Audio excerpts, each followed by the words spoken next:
et c'est notre devoir, mesdames et messieurs. Bienvenue dans cette grande édition du journal de la case. Au nom de l'ensemble de l'équipe rédactionnelle, nous vous souhaitons une excellente année 2025.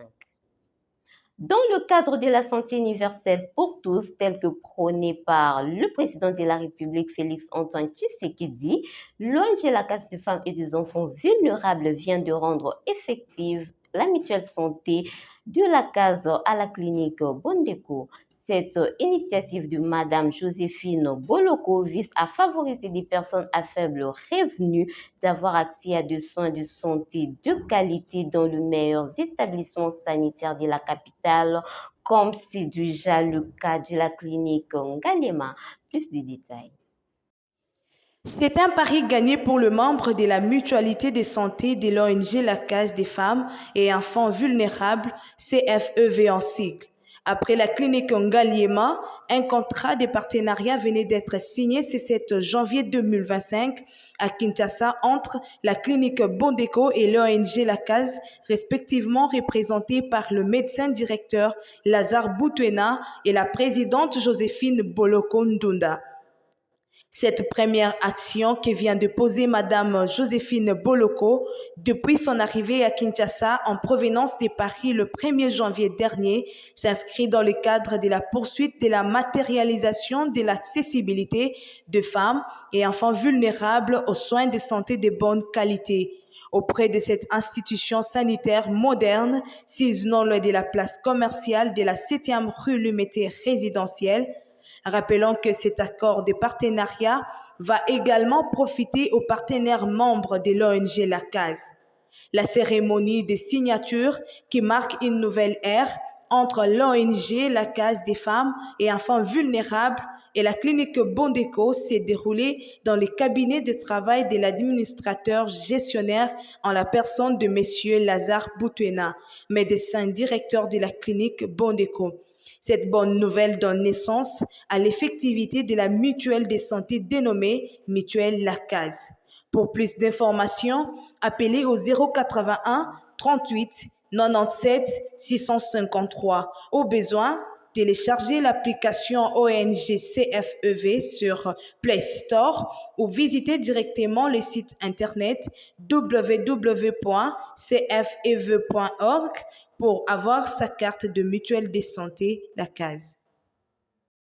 Changeons de registre pour parler de la situation sécuritaire opérationnelle dans toute l'étendue de la République démocratique du Congo, spécifiquement dans l'est du pays, a été passé en revue ce mercredi à la Cité de l'Union africaine au Conseil supérieur de la défense, présidé par le commandant suprême, le chef de l'État, Félix-Antoine Tshisekedi. Images et commentaires.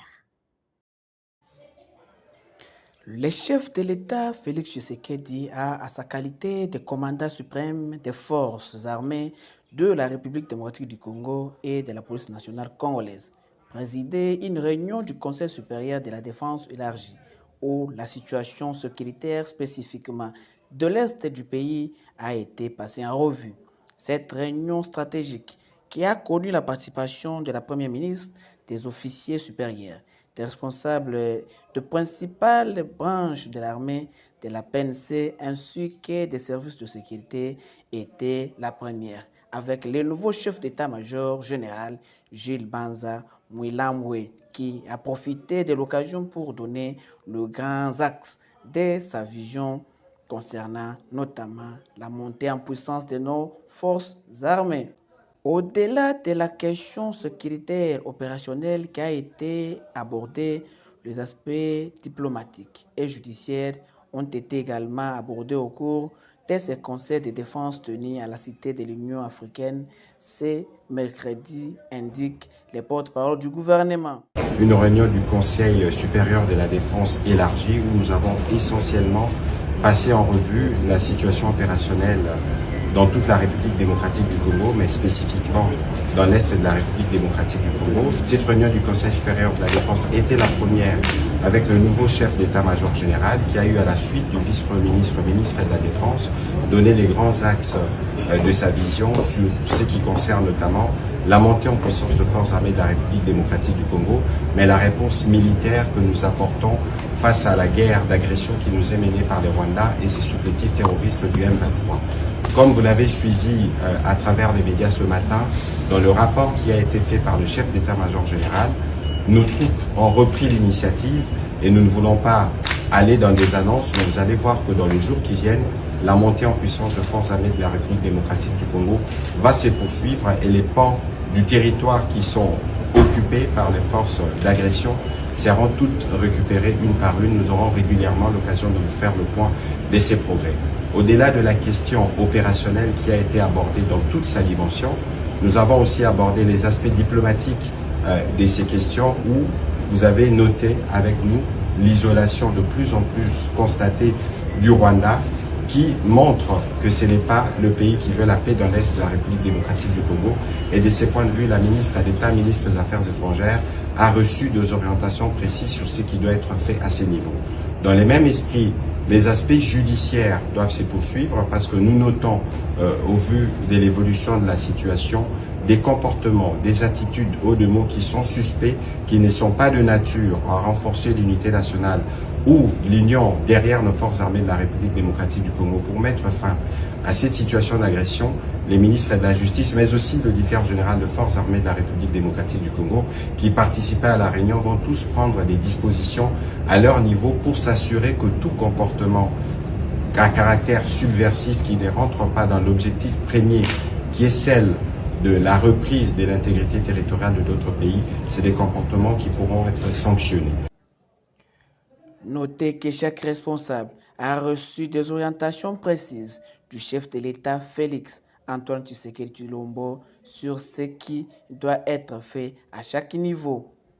Dans le chapitre A, un autre étant une artère à très grande fréquentation, l'avenue Kassavubu en plan réhabilitation. Le vice-gouverneur de la ville de Kinshasa et de Lieli a supervisé le délogement du vendeur installé illégalement tout au long de cette avenue et dans la foulée, des entreprises ont démarré les travaux d'évacuation des immondices et le curage de caniveaux.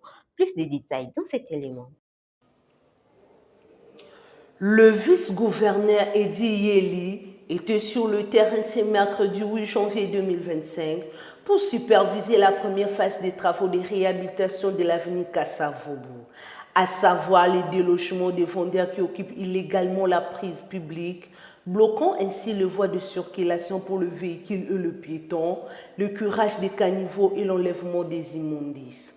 Rappelons le propos régulièrement tenu par le gouverneur Daniel Bumba Lubaki.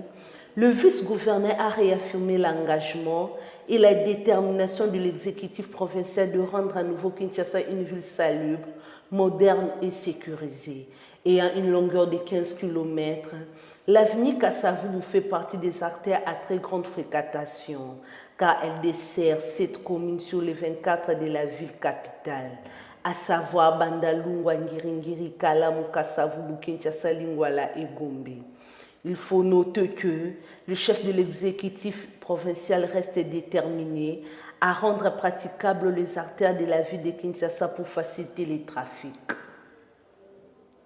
Rendons-nous dans la province de Maïndombe lors d'une assemblée générale tenue le vendredi 3 janvier dernier. Le médecin des hôpitaux publics regroupé au sein du syndicat national de médecins SINAMED en sigle ont annoncé la mise en œuvre de l'opération Hôpitaux sans médecin.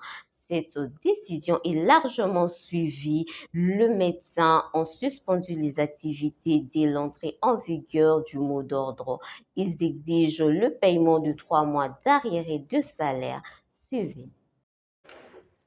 Décrété depuis le 3 janvier dernier par le syndicat national de médecins SINAMED en sigle, la grève est largement respectée dans les Maïndombe. Les professionnels de santé ont suspendu toutes les activités et laissant les hôpitaux sans personnel médical.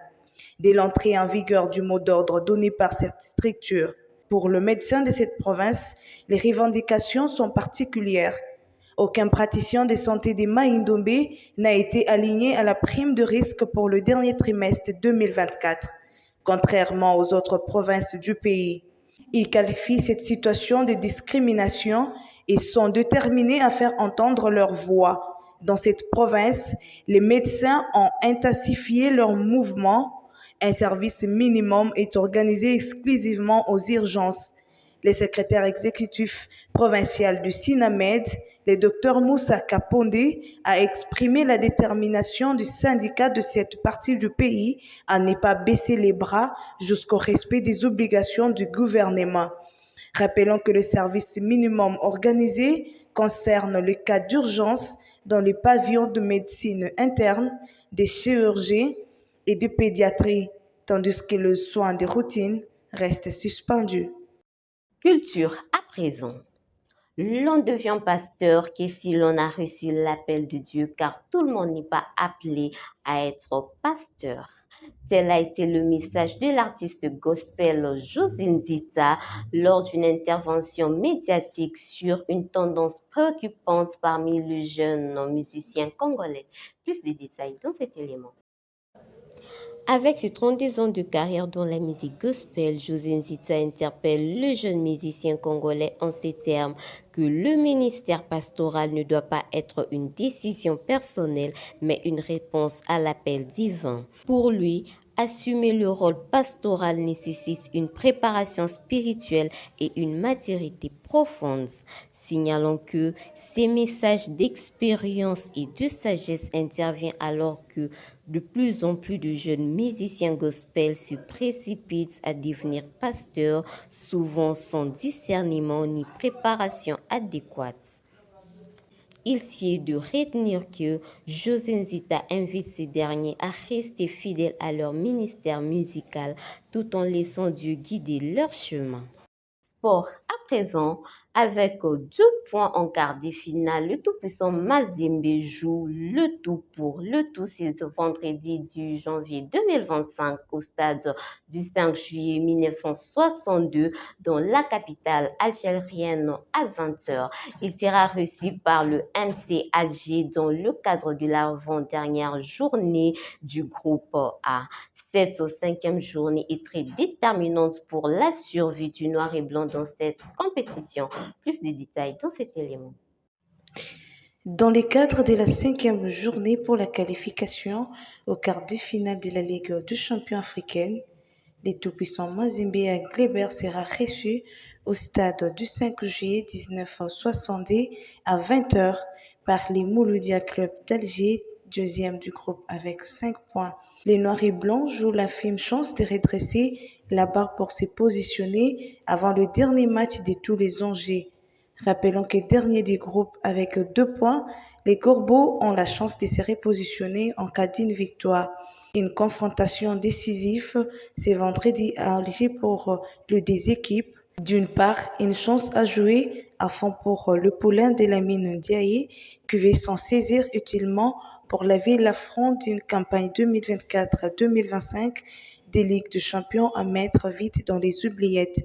De l'autre part, les Algérois qui restent sur un score de parité de 1 but partout à Nouakchott qui a qualifié Al Hilal de Florent Ibenge en quart de finale. Face aux Algérois, les tout-puissants Mazembe passent une période difficile, 7 buts encaissés en 4 matchs. Les Noirs et Blancs n'ont plus droit à l'erreur.